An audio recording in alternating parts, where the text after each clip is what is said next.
Hello everyone, I'm Adiba Rashid and I'm a data science intern at Corbita Live. So the problem statement that was given to me is to perform exploratory data analysis on train speed dataset containing the average operating speed of popular trains in India. And then, as an intern under the Ministry of Railways, I have to find the correlation between the average operating speed and the frequency of train delays, accidents, and derive any other relevant insights like passenger satisfaction, percentage of speed occupied, etc. And for this, I have used language Python. So I've started by importing libraries like pandas, numpy, seaborn, matplotlib.pyplot, and then I have used an alias. So instead of writing whole word pandas, I'll be writing PD. Similarly for numpy as NP. Likewise for seaborn, matplotlib.pyplot as well. Now I'm just reading my data set, and for that I have written df is equals to pd dot read underscore csv. So basically this is my data set train underscore speed dot csv. It is a type of a comma separated value, and then I'm just printing my data set, and from that we get to know that there are 68 rows and 9 columns from my data set. And then I'm just displaying the columns, what all columns I had. So you can see there are train number, train name, average speed, rating, punctuality, cleanliness, food availability, and safety. Now, next is I'm just fetching the number of rows and columns from my data. So there are total of 68 rows and 14 columns. And then I'm displaying the information like what is the type of the variables present in my data set. So as you can see, train number is object, train name is also an object, whereas average speed rating is a float type, punctuality, cleanliness, food, availability, and safety are objects.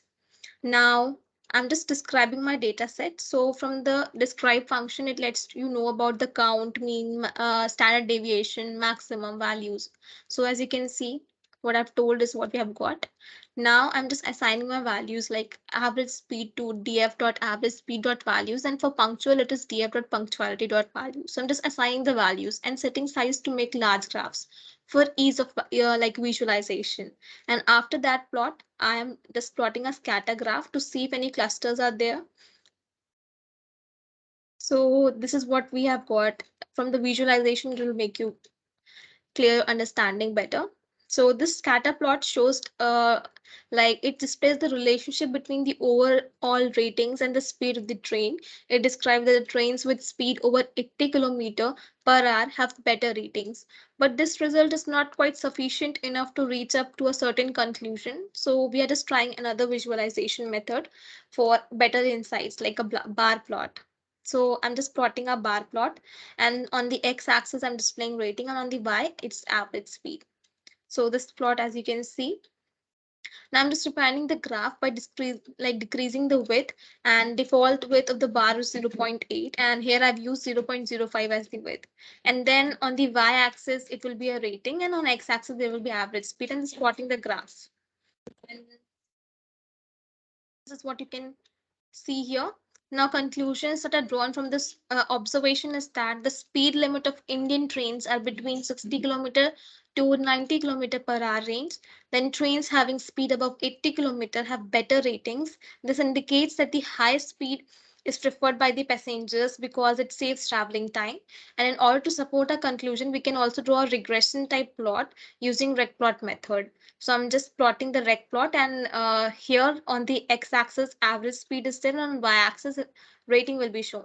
So this is the whole plot, and it is observed that the ratings get better as the speed increases. Now let's find out correlation between speed and availability of the train. And rank will be a function to alter the data to add more diversity to the data. And this is an example. And in real world tasks, the data is to be filled after like quality research. So I'm just looping in, and after that, I'm just displaying my data set overall after the whole process.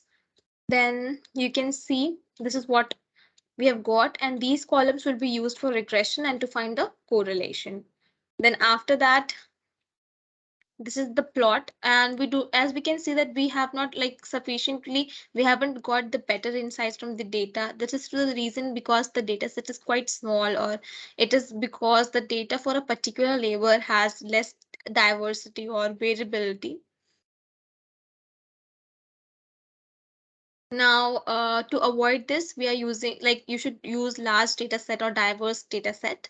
And now we are plotting everything on the same graph to save time and to get relation between labels. So make sure coordinates are of same type and do color correction to for better visibility. Then this is what we have got. And the conclusion from this observation is that the trains which are mostly used have a speed in between the range of 60 to 80. And as speed increases, the quality of food, cleanliness, and safety also increases. This is due to the reason that the faster the train is, the higher is the fare. And in turn, higher fare results in better facilities. All trains are punctual and equally available. And the suggestion for this is that more focus has to be given on the trains with poor overall ratings, and train average operating speed must be above 60 km per hour. So this was all our task, and here we come to an end. Thank you.